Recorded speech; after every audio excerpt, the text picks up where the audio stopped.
নমস্কার বন্ধুরা, আশা করি সবাই ভালো আছেন, সুস্থ আছেন। আমিও ভালো আছি। আমি সুস্মিতা নতুন আবার একটা ভিডিওতে আপনাদেরকে স্বাগত জানিয়ে আর সঙ্গে নিয়ে আজকের ভিডিওটা শুরু করলাম।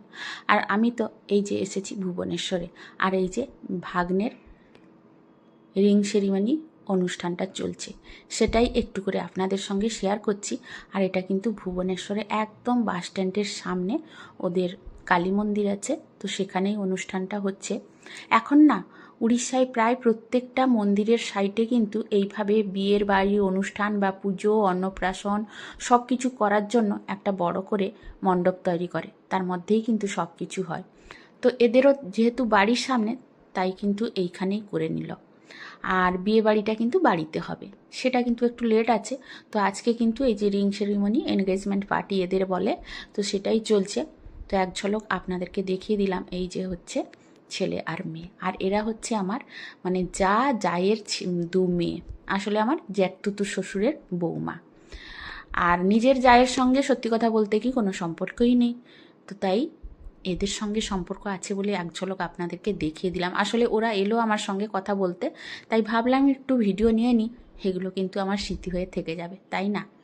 আর ওই যে মঞ্চে ওদের কিন্তু চলছে ফটোশ্যুট।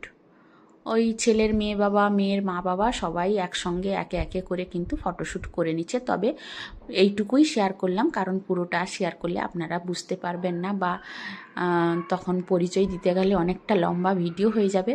তো সেই জন্য ভাবলাম অল্প একটুই আপনাদেরকে দেখাই।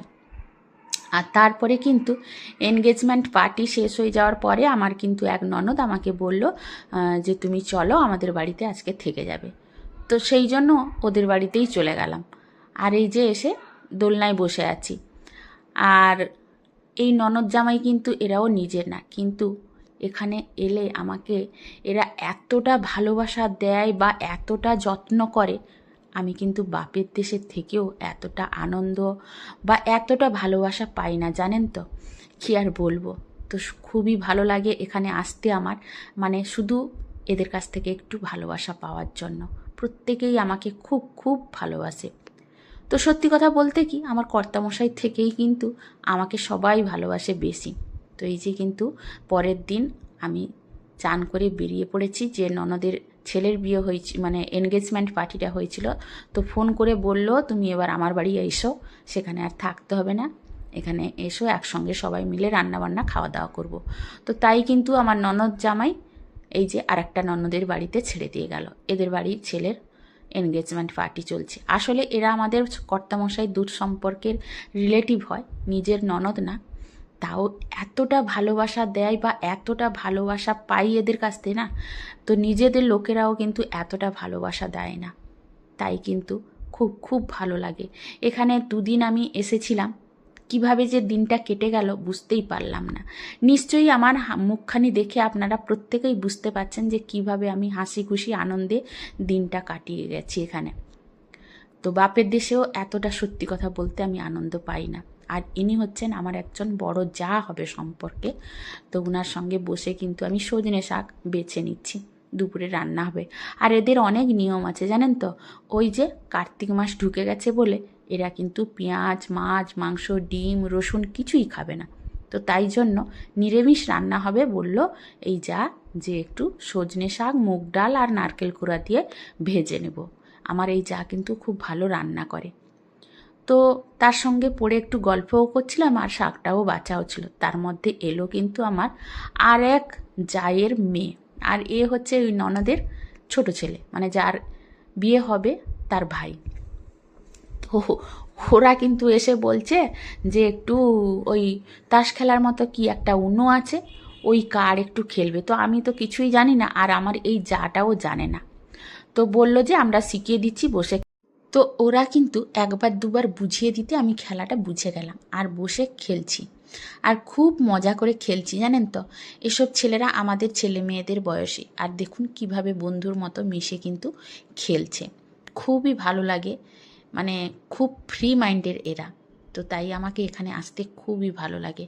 আর আমাকে দেখে নিশ্চয়ই বুঝতে পারছেন যে কত হাসি আর কত আনন্দে দিনটা কাটিয়েছি। দুদিন কিভাবে কেটে গেছে কিভাবে বুঝতেই পারিনি।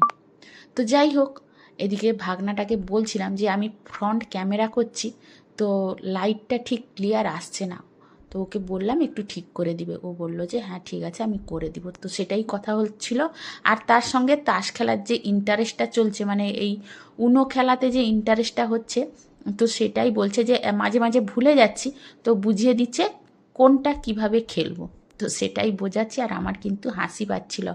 তো আপনারা কেউ যদি এই খেলাটা জানেন তাহলে কিন্তু আমাকে অবশ্যই কমেন্ট করে কিন্তু জানাবেন।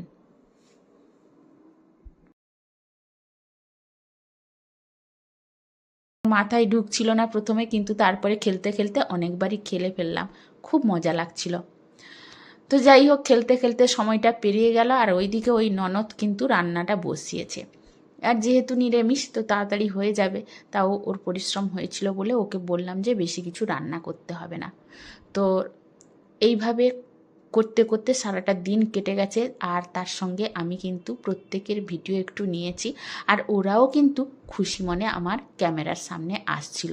আর এই যে যা রান্না করছে, আমি বললাম এক ঝলক তোমার ভিডিওটা নিই, তো কিন্তু হাসি মুখে ভিডিওটার সামনে এসেছে বা কোনো আপত্তি করেনি। আর ভাসুরের সামনে কিন্তু আমার যাওয়া নিষেধ, তাই কিন্তু ভাসুরের ভিডিও নিইনি। জানেন তো, এই দেশে অনেক নিয়ম আছে। তো যাই হোক, সে নিয়ম না হলে বাদই দিলাম। আর এই যে ননদ আমার যাকে একটু দেখিয়ে দিচ্ছে, যা কিন্তু রান্না করছে। উনি কতটা বয়স্ক দেখে নিশ্চয়ই বুঝতে পারছেন। তাছাড়া উনার কিন্তু কোমর আর হাঁটুর প্রবলেম আছে, তা সত্ত্বেও কিন্তু এই যে রান্না করছে। আর সজনে শাক, মুগ ডাল আর নারকেল কোড়া দিয়ে ভাজাটা হচ্ছে, তো সেটাও আপনাদের সঙ্গে এক ঝলক শেয়ার করছি। আর রান্নাটা কিন্তু সত্যি কথা বলতে দারুণ হয়েছিল, মানে অতি পেঁয়াজ রসুন কিছুই পড়েনি, কিন্তু টেস্ট খুব সুন্দর হয়েছিল। আর এরই ছেলের কিন্তু বিয়ে আছে সামনে মাসে, কালকে হয়ে গেল এনগেজমেন্ট পার্টি। এ কিন্তু সত্যি কথা আমার থেকে ছোট হবে 1-1.5 বছরে। সে কিন্তু শাশুড়ি মা হতে চলেছে। তো যাই হোক, আর এই যে দেখুন এরা বসে খেলছে, তো প্রত্যেকটা জিনিস একটু একটু করে আপনাদের সঙ্গে শেয়ার করলাম। তো আমাকে দেখে নিশ্চয়ই বুঝতে পারছেন যে কতটা হাসিতে খুশিতে আনন্দে দুদিন কিন্তু কাটিয়েছি। যেতে আমাকে ইচ্ছে করছিল না, কিন্তু কর্তামশাই আমাকে কিন্তু বারবার ফোন করে বলছে যে তুমি চলে এসো বাসে করে। তো তাই থাকলাম না। তাছাড়া মেয়েটাকেও ছেড়ে দিয়ে গেছিলাম, তাই কিন্তু পরের দিন রাত্রেবেলায় বাসে করে চলে এসেছি। তো এই যে দেখুন রান্না বলতে হয়ে গেল, আর ডালটা কিন্তু ননদ করে নিয়েছিল। আর এই যে যা কিন্তু সুন্দর করে সজনে শাকের তরকারিটা করছে, তো সেটাই আপনাদের সঙ্গে রেসিপি হিসেবে শেয়ার করলাম। একদম সিম্পল রান্না, কিন্তু অসাধারণ খেতে হয়েছিল।